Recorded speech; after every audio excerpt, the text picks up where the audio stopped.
Hi guys, I'm back and today let's cook some chicken alamang inasal.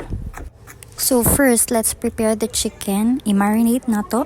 Muna ni siya, natimplahan na and gibutang sa ref para prepare og sugba karong hapon. So kani mao ni siya nanay uling start na tag sugba. So mao na.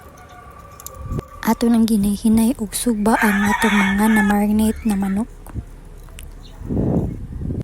Ang favorite part yun ani nako no sa manok no kan adjong chicken wings. So mo dyan akong gi-request nila nga ako ana ang chicken wings.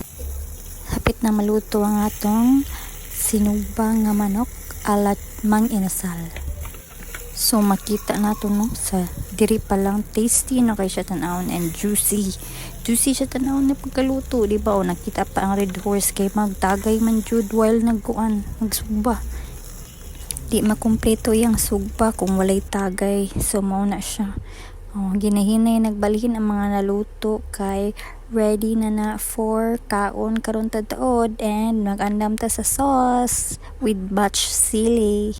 And kay alam manginasal man dili jud makumpleto kung walay chicken oil ang atong rice. So mao na atong ibutangan og chicken oil atong rice para manginasal feels jud ato ang panihapon karon. And let's dig in. Ato nang sugdan og kaon. Charcoal iba ni Sabta na lang ninyo akong voice over guys kay di jud ko kay baw-an So ana nag first bite na si madam. And lami raman siguro. So lami kay kaon ni madam diha no. Di na siya pamansin guduglain.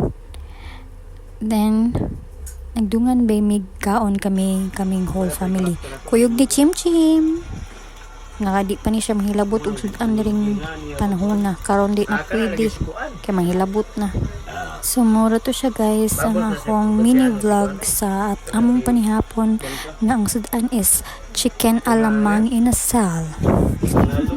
Hope you like it. Unsa man ni pagka-zoom.